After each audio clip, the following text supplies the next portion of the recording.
Good afternoon. I am excited to be with you. Welcome to the Christian Recorder Dialogues.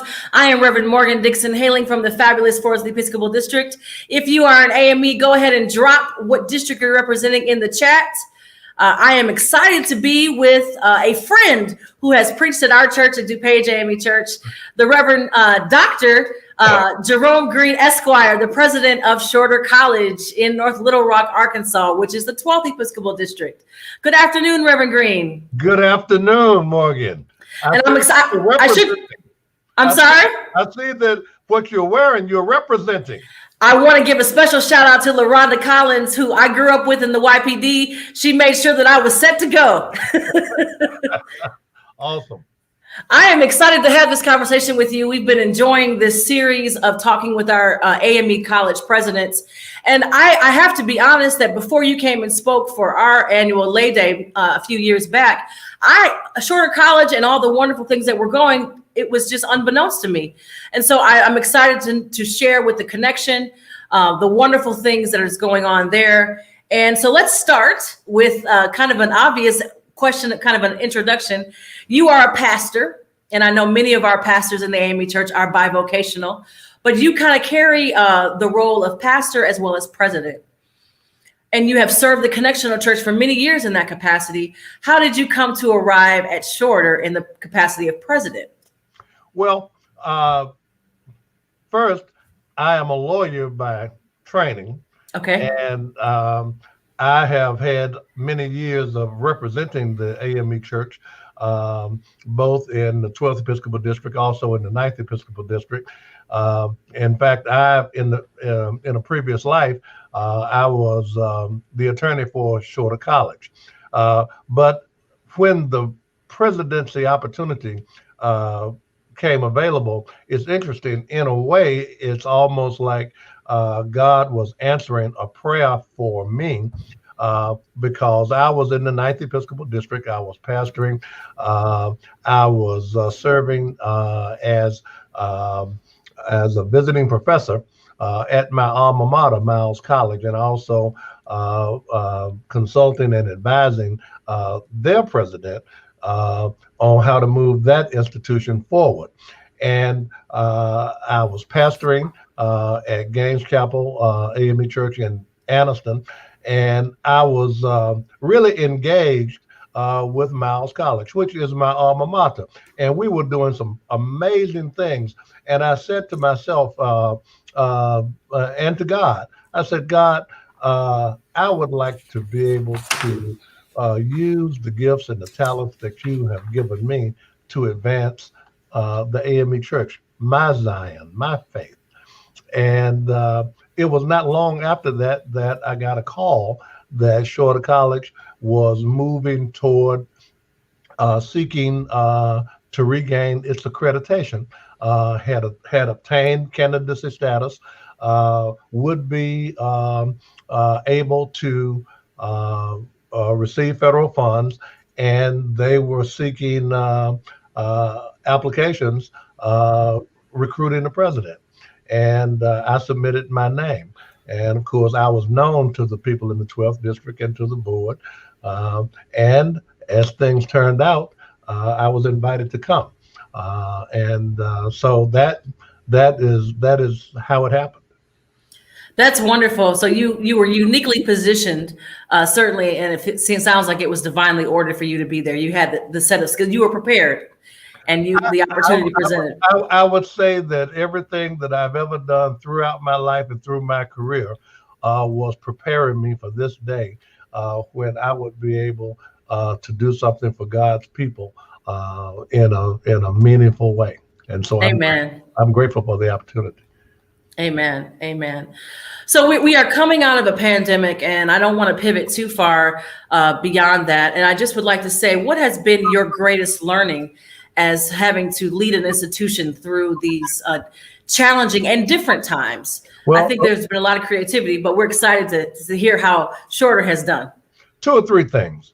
The first thing is the importance of technology. That came home very quickly.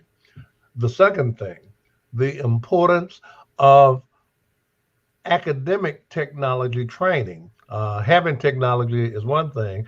Having people who know what to do with the technology once you have it is entirely another.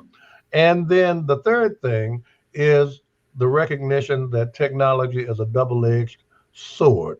Uh, Simply being able to do things in a high-tech fashion does not necessarily mean getting the outcome that you need, especially when you're dealing with a group of people who have been disadvantaged. There are some intrinsic, intangible things that are required in terms of motivation and transformation that has to take place within people in order for them to really realize the potential that God has laid out for them. I think, yeah, that's very key, and I think a lot of our churches and a lot of institutions, even beyond the church, have had to see that come to fruition. We've got all the skills, we've got everything right in our hand, but then how can we translate that and encourage the people to then use the tools that are there and for the great benefit? That's great. So coming off of that, what would you say 18 months later, in hindsight, what would you have done differently, knowing what you know now? Well, I don't know that there was really anything that we could have done differently because life is full of surprises. Sure. And don't know what tomorrow holds. The important thing is to be prepared and then to be resilient. And then to have an open mind where problems can be solved that have never been encountered before.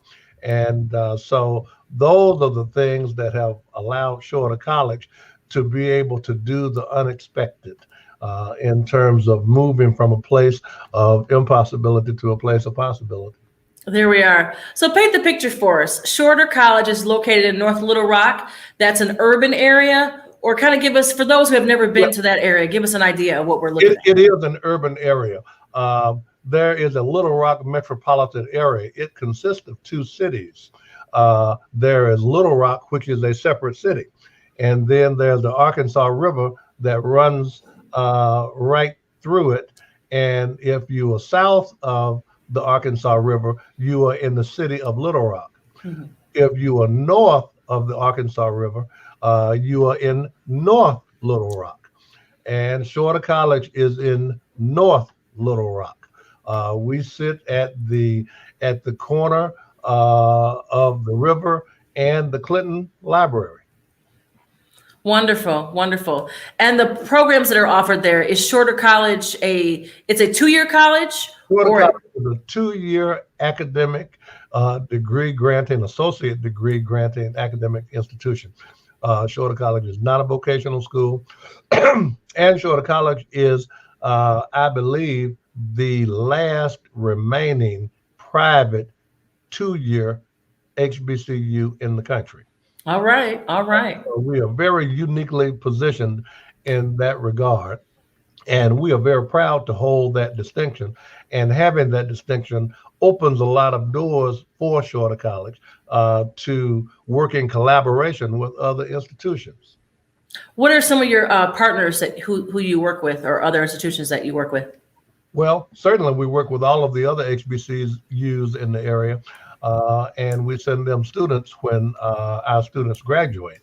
The majority of students that attend Shorter College are students who were disadvantaged. Many of them were open admission students, did not have high GPAs, did not have high ACT scores, and were not able to go to the school of their choice when they graduated from high school.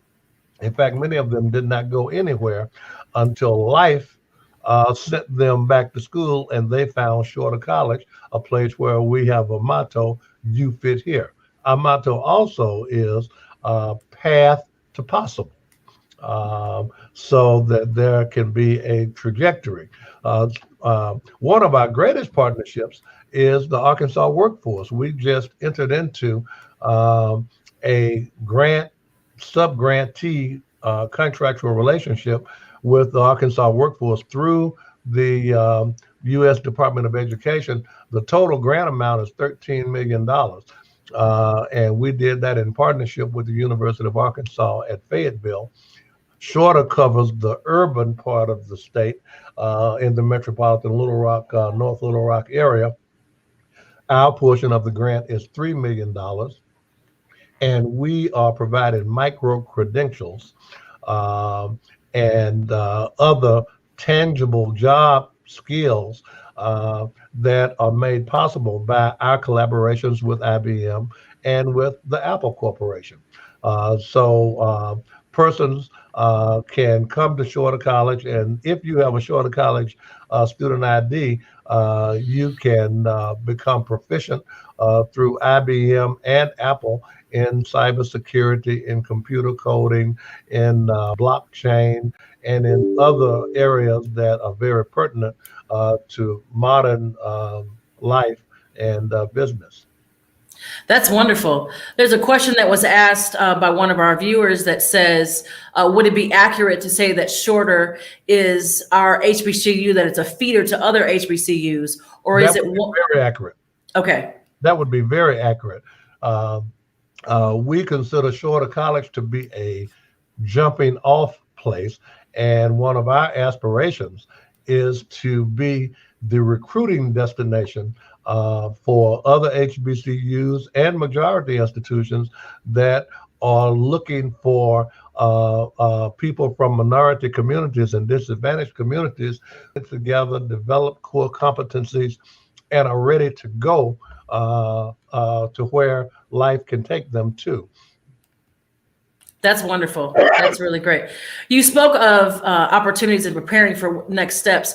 I was excited to learn of the Second Chance Pell program that you have.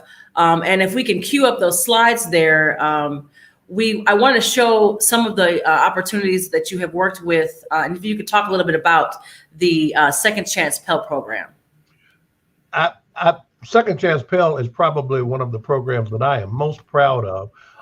And the reason is because it fits so well into the mission of the AME Church and Shorter College's mission to serve people who need an opportunity. The Second Chance Pell program was created under the Obama administration in 2015. Shorter College was one of only 67 colleges in the United States that were selected to participate in this experimental program.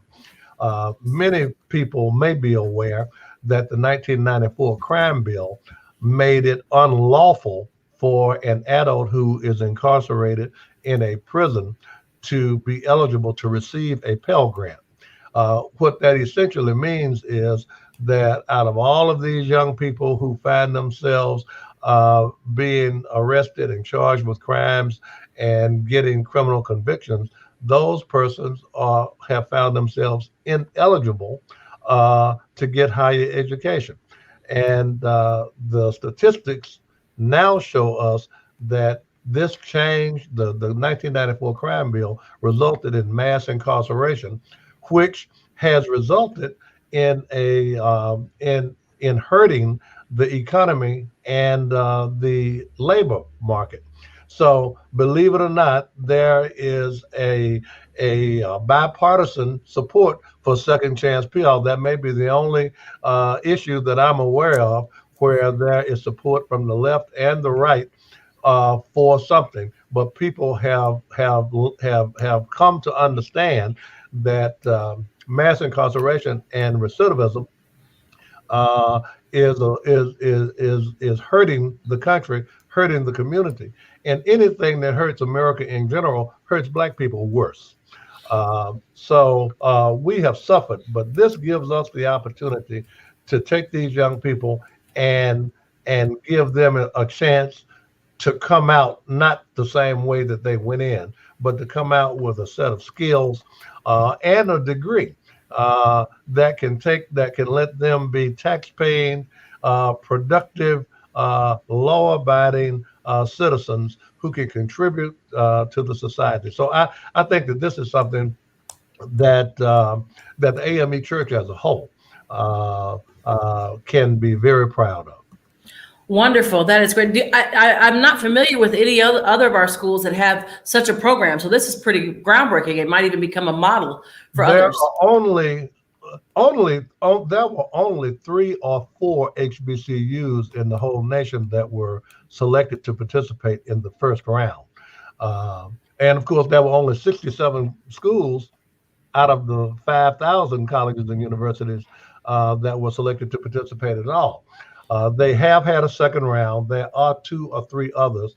Shorter is the only AME school, but there are only 1 or 2 other HBCUs in the entire country that are addressing this problem. And of course, that have the permission from the Department of Education to address it, because you can't just go and enroll these people. The institution has to be designated by the U.S. Department of Education to be authorized to do this. Wonderful. Do you see this current administration wanting to keep that relationship and that program going? Oh, definitely I do. Okay. The surprise was when the previous administration elected to keep it. And so it just goes to show you how God can move in mysterious ways, that that a program that we thought might have been threatened was so foundational to the economic development of this country that people who socially would have opposed it embraced it because it directly improved the American economy. Wonderful. That's really great. We noticed, and we're going to go ahead and ask, there's a lot of great press out. If you just Google Shorter College, there's a lot of great press going on. There's a GED program success story that we'll go ahead and drop in the chat that you can check out. And there's also an innovation hub, and I believe you spoke about that earlier, with the $13 million grant that you're going to split with the University of Arkansas Global Campus. Yes. You were awarded that last fall? Well, a part of that project is for Shorter College to develop a business innovation incubation hub, and the city of North Little Rock has given Shorter College a long-term lease of a historic building that used to be the Rock Island Railroad Depot. This is a multi-million-dollar property, sits on 10 acres, and so it's been given to Shorter College for $10 a year.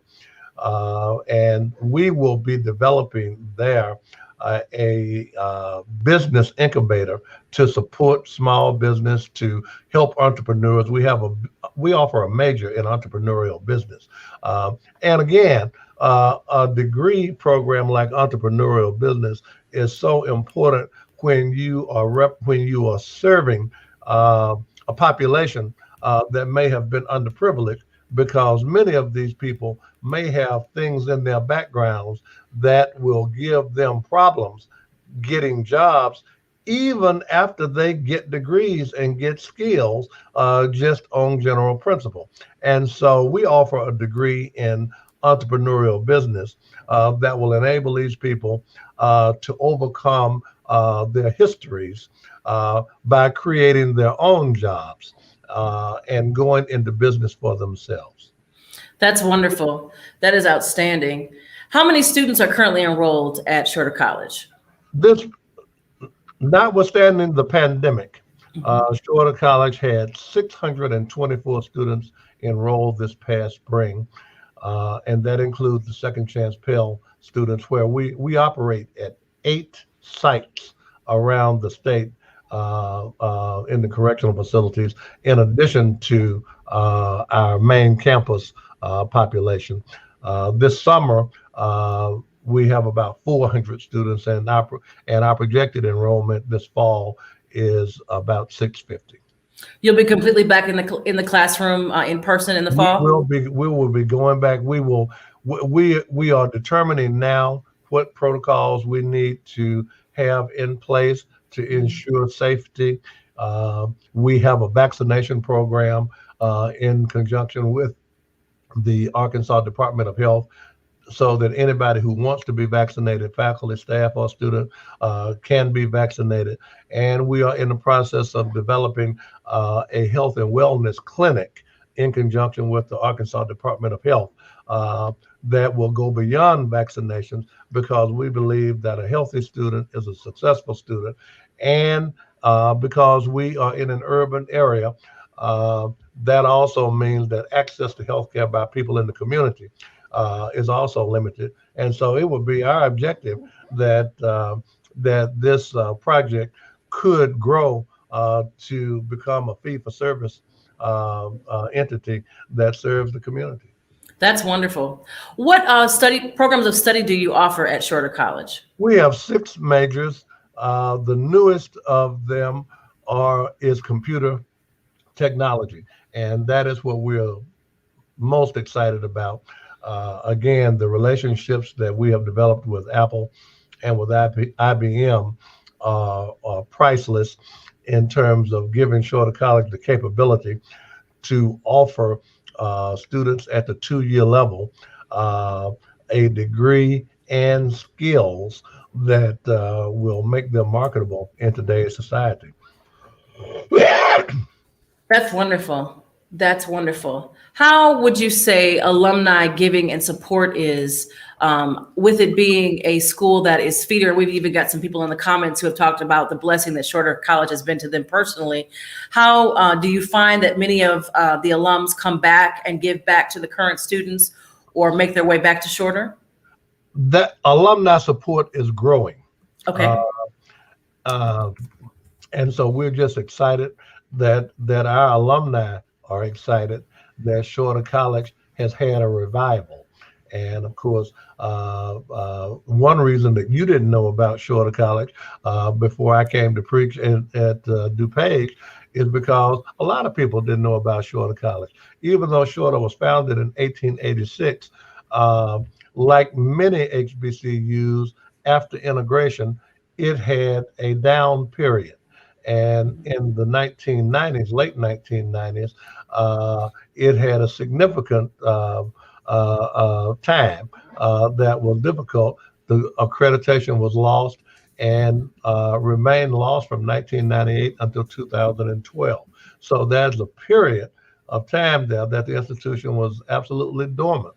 So this is where I think that the AME Church should be so proud. Because they did not make the decision that, well, we got some real estate, let's sell it and move on.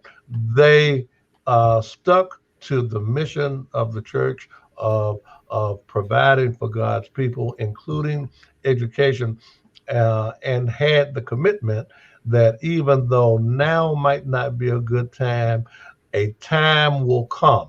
And we will continue to invest for a time such as this, and that time did come. And so Shorter College is probably one of the stronger small colleges in the country. That's wonderful. Question from our audience is, does Shorter have on-campus housing? No, that is one of our aspirations. And so I anticipate that before this interview is over, you'll ask me, where do I think Shorter College is going? And so with that question, I will answer that question now. Okay. And that is that within 5 years, our objective, and we already have the plans drawn, we already have the ground platted, we already have city approval. There you go. To go out. The only reason that we are planning to build 3 dormitories in phases, and the only reason that we have not done it is because Shorter College has also enjoyed being debt free, and so what we have wanted was to be able to develop a capital campaign, fundraising campaign, so that we could build our dormitories and remain debt free. And of course, then came the pandemic. But we still have that objective. And so it is one of our objectives is to, within the next year, to begin constructing those dormitories. That's wonderful. I just want to go back. We dropped in the chat the academic programs, and I'll just say them here for us. We've got child development, Christian leadership, criminal justice, general studies, entrepreneur studies, and then also computer science, as you mentioned. Yes.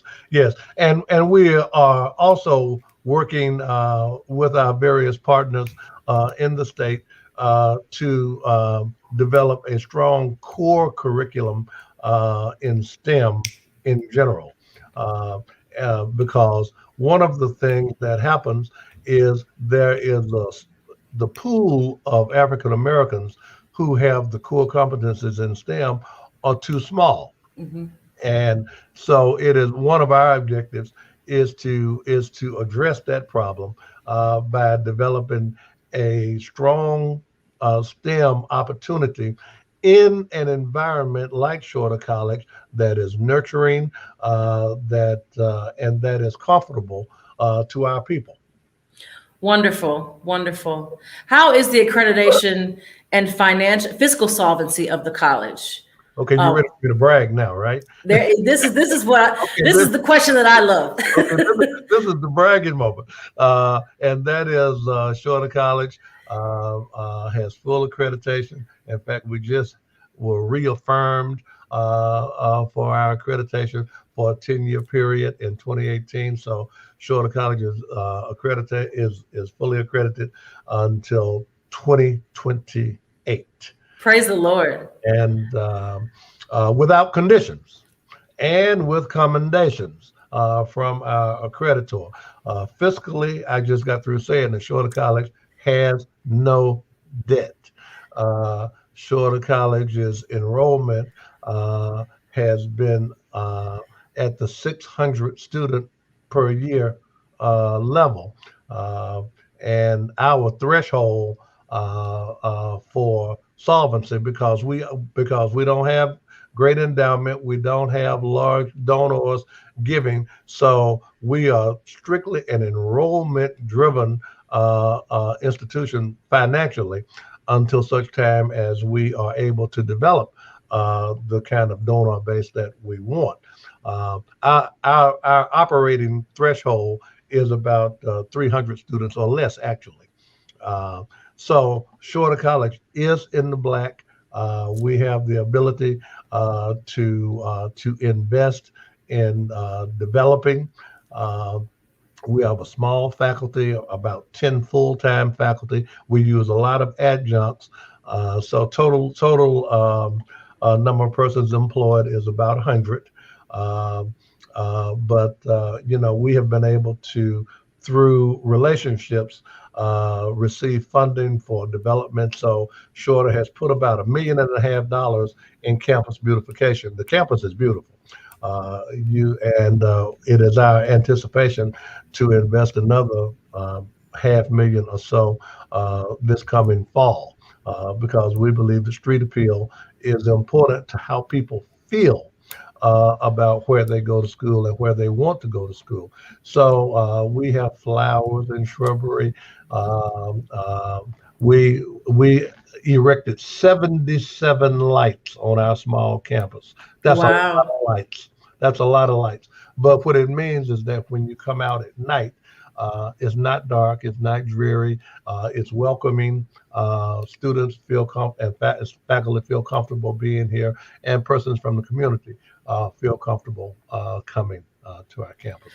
That was one of my next questions. How does the community feel about Shorter? I know many times the college and the townies or the locals can have a tension that can be challenging for the academic and learning environment. It sounds like there's a pretty positive situation happening there. We have a remarkable relationship with the city and state officials. As I said earlier, when I talked about the Reimagine grant and the business innovation hub that the city of North Little Rock made available to Shorter College, a multi-million-dollar building and on 10 acres of property at $10 per year for the college to be able to develop what we're going to call our technology campus and work to serve the business community in bringing up the level of education, credentials, and skills of people who already have jobs working and people who are trying to enter into the workforce. I imagine over the course of your administration, you have experienced some highs and lows.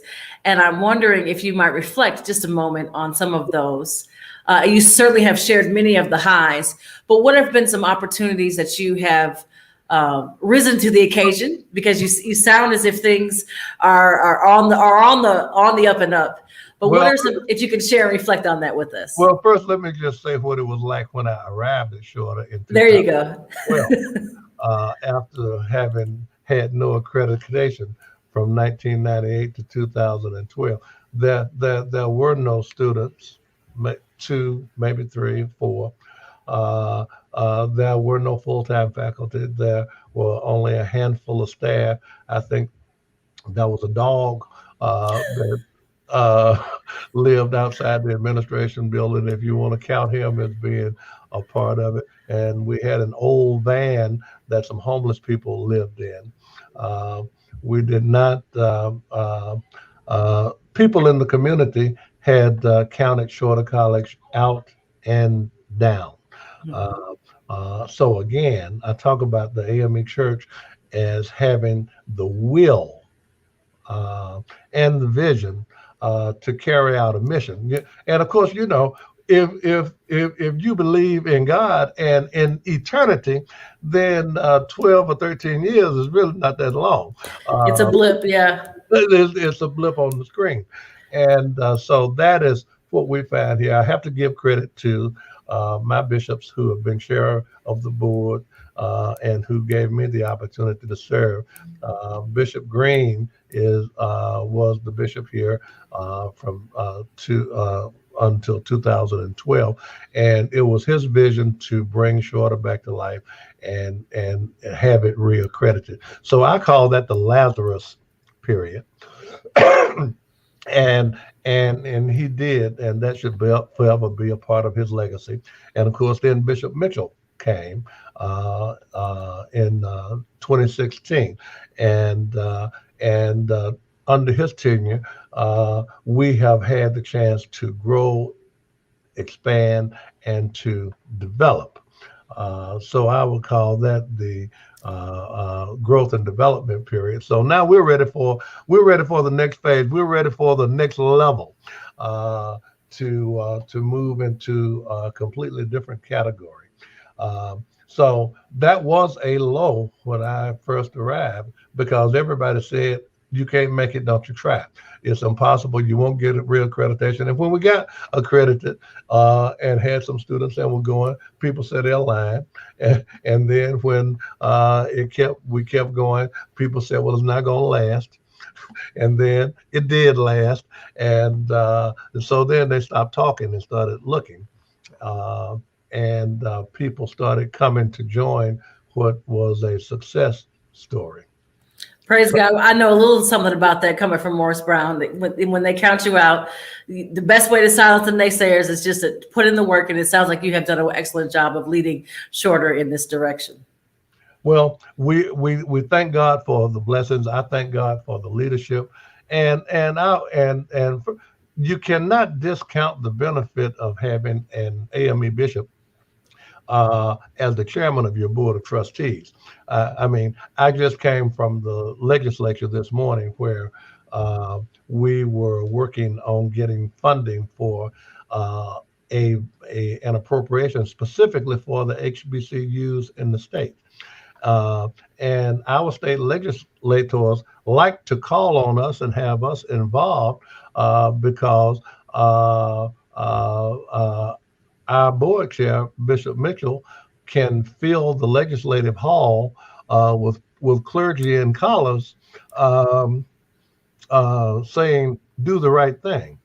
And that empowers our elected officials. And of course, it also means that we also remember the people who have supported us when it's time to go to the polls. And so we're just very excited about what has happened and what is going to happen. If money was no object and you could do whatever your wildest dreams would imagine, what would you do at Shorter College? Every student would have a paid internship, because there is no substitute for early access to the workplace, to gain experience, also to gain values and understanding of what it takes to be successful on a job, because it requires more than just knowing how to do something. You need to know how to communicate, how to get along with people, how to act, how to have character and integrity, um, how to be at work, how to be dependable. There are a lot of things that go into being successful. So the first thing that I would do, with every student would have a paid internship. I would, if money was no object, then I would not put the burden on the employer to try out my graduates.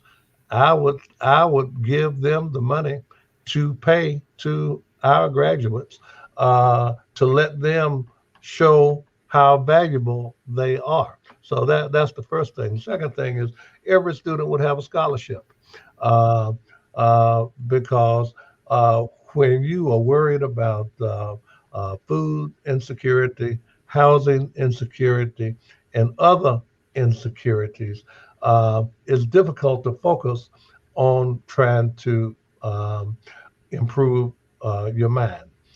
So we would certainly provide scholarships for, if not all, as many as we could, and then finally we would try to develop some situation where every student had a mentor. Yeah. Mentorship is something that is uh, sorely needed by all young people, but especially by African Americans and persons from disadvantaged communities. Yeah, I definitely would echo that sentiment. I think we've lost the art of apprenticeship and mentor, and we have not sought the value in mentorship. And many, we think that things are just assumed by proximity or spending time, but a lot of times you have to be intentional with that, and that's a wonderful blessing if you're able to have that opportunity. How can the AME Church be helpful in moving forward the mission of Shorter College? Make money no object. There you go. There you go.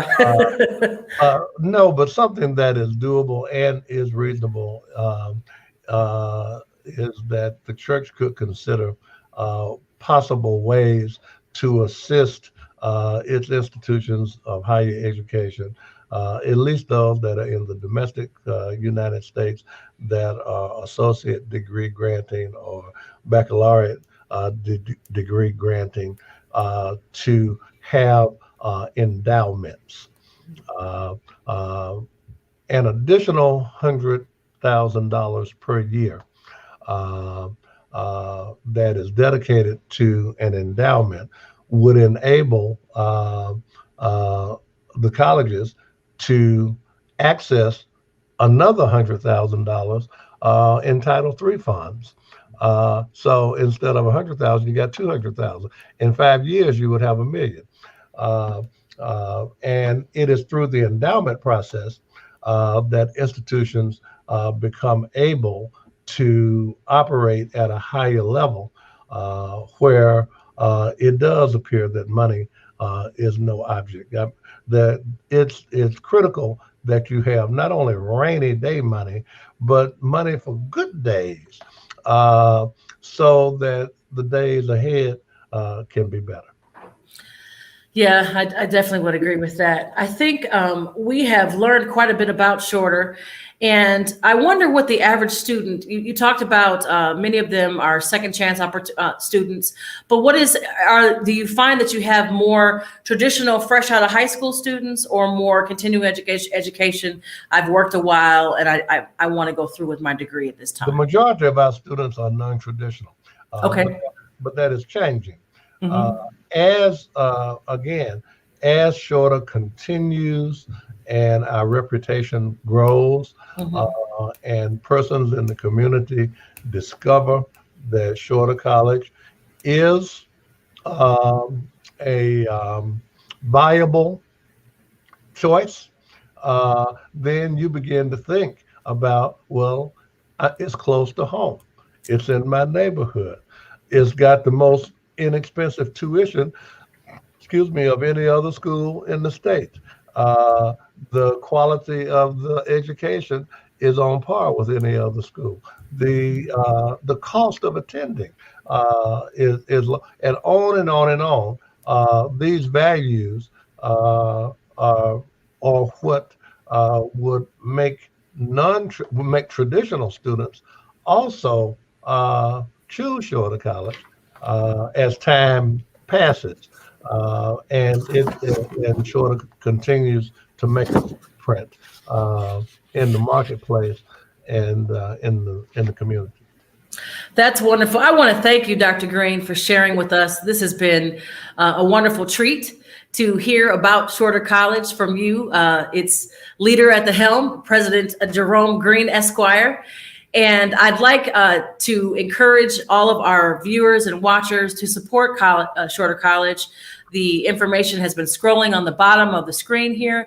You can go to their website at shortercollege.edu to find out more information about Shorter, and share that with any incoming students who are not quite sure what they want to do next, or they want to continue their education, or they want to just see a new opportunity. You mentioned about its potential for feeder programs into other HBCUs, and I'm sure in the other PWIs as well. So we thank you for your time. We wanted to have just a few announcements. We do want to just say that we received greetings from Bishop Mitchell, who had hoped to be with us but was unable to do so today. And we encourage you to support the Christian Recorder by buying a subscription at $36 a year. You're welcome to visit the website, www.thechristianrecorder.com. We also encourage you to support our own AME Church Publishing House for your church, school, and worship needs. Visit amepublishing.com as well as IME.org. IMAME.org. Our next dialogue is coming up soon, and you will hear more about information about that. Today's sponsor is Carla Cooper for Missions. Carla Cooper for Missions, as well as Macaulay for Bishop. I believe Carla Cooper is from the 5th District and Macaulay is from the 7th Episcopal District. We are on the heels of the 2021 General Conference, where we will descend upon Orlando, Florida as AMEs. We look forward to this every 4 years. We got an extra bonus year this year. We want to thank our sponsors, Carla Cooper for Missions and Macaulay for Bishop. And we also have a greeting from Jerry Demings, the mayor of Orange County in Florida. Stay tuned for this video. Hello, I'm Orange County Mayor Jerry Demings. As a steward and member of St. Mark African Methodist Episcopal Church in Orlando, it is my pleasure to extend to you warm greetings. We're excited and look forward to hosting the 51st Quadrennial Conference 2021. As a lifelong member of the TheAME Church, I know how committed its ministers are to social, spiritual, and physical development of their parishioners and the community. My pastor, the Reverend Terrence R. Gray Sr., personifies that dedication. Welcome back to Orlando and the Orange County Convention Center. The 11th Episcopal District has hosted several conferences, events, and meetings at the Orange County Convention Center. Through a strategic, data-driven approach and deliberate planning process that prioritizes individuals' health and safety, our center is providing controlled gatherings and unique experiences so we can all meet safely. In fact, the center has hosted more than 60 events this past year safely and without incident. On behalf of the over 1.4 million residents who call Orange County home, we value your decision to attend the conference this summer and promise to provide you with world-class service. Thank you. And I look forward to seeing you soon in Orlando. Thank you once again, Dr. Green, for joining us. President Green, we thank you for your time. We know you've got a lot going on, and you took time away to share with us today. And we look forward to seeing you in Orlando. Absolutely. Thank you so much for allowing me this opportunity to be with you today and to talk about Shorter College. Amen. Everyone, have a great day. God bless.